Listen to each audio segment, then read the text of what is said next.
All right. Hello, everyone. I'd like to welcome you to another Champion Picks webinar.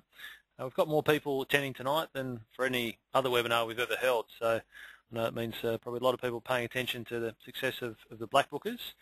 Just a quick word for those who are new to the site or to webinars about Ed's background. Ed's been a professional punter for the last 6 or 7 years, been with Champion Picks for about 12 months, and he heads up the Blackbookers and the rating services, both of which have been very profitable. Just on a personal note, Ed's very passionate, determined, hard-working, and I think that'll come across tonight. He lives and breathes horse racing and works really long hours to be successful. So just a quick housekeeping matter before I hand it over to Ed. Ask as many questions as you like. It is meant to be an interactive webinar and not just a one-sided presentation, so fire away with any questions that you have. We'll answer some of them along the way, and as always, we make sure we get to every single question before we go. And also, at the end of tonight's presentation, we'll give you the details of a special offer that we've set up just for the next day or so, and it's only available to people who have attended the webinar.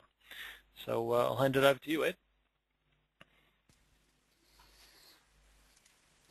Okay, you've got my screen there, have you, Dave? Certainly do.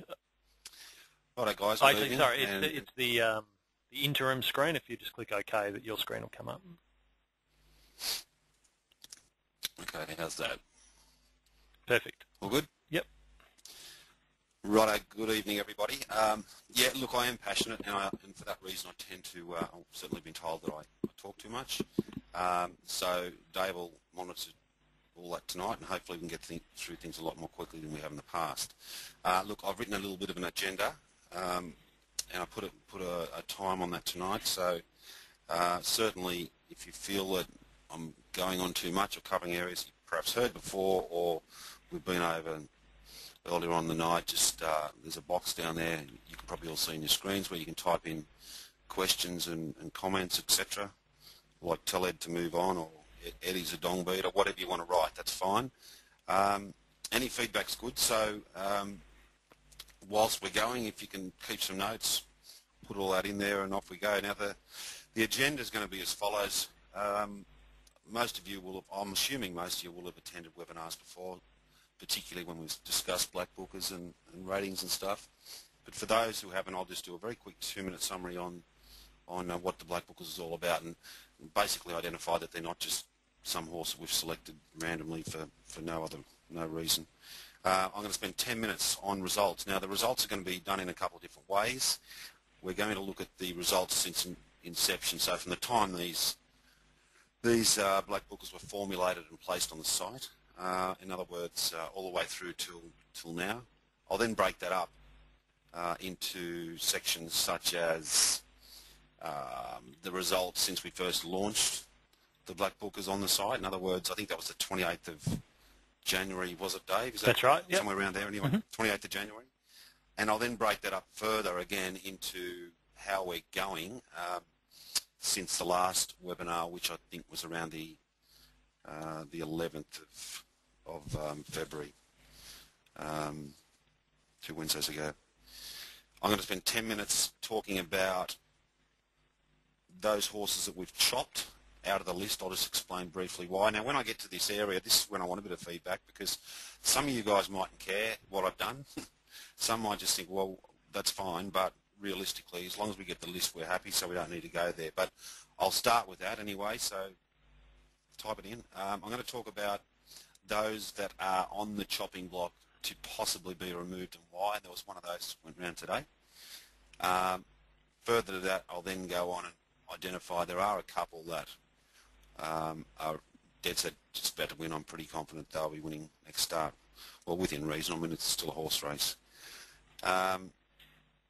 Towards the end, 5 more minutes on ratings. Now, the reason I'm bringing up the ratings is just want to identify or perhaps show some of you who are only purchasing Blackbookers how the ratings might be able to help you.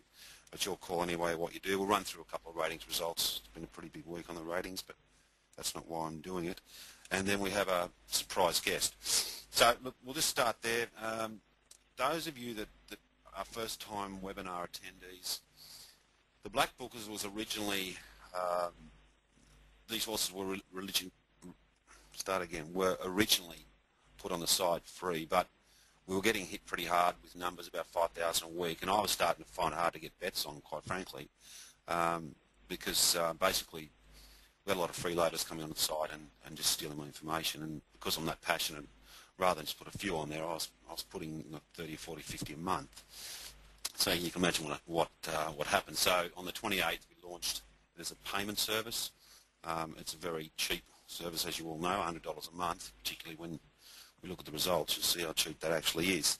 The whole basis of a black book is twofold. It was originally just so I could identify horses for other people that reached certain criteria, and the criteria I use is as follows. First of all, the horse must have stood out on a video that I watched. It then must have stood out sectionally. So when I mean sectionally, I don't mean that it ran a quick last 600. I mean that it actually had to run a quick time, which meant that it actually ran a quick first 600 and a quick last 600, as far as, for argument's sake, a 1200 goes. So, in other words, when we break that 600 up as well, the most important factor was that the horse actually got to the line very strongly. So the last furlong, the last 200 metres was particularly good. All horses to qualify, bar 4. There are 4 that break this rule. On the side, all horses that appear must be on-pace runners, and there's 2 reasons for that. On-pace runners keep out of trouble.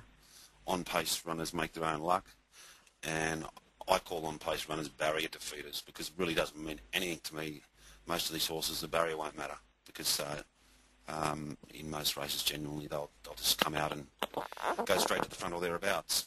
That's it in a nutshell. There are other little bits and pieces that I won't go into because I'll talk too long, so that's my 2 minutes. What we're going to do now is just move on. Let's just have a look at the results of the Blackbookers since inception. Now, last week when I spoke, or a week and a half ago, 2 weeks ago when I spoke, the main basis of my discussion was to try and prevent a lot of you just level staking. I didn't see it as a particularly good way to bet.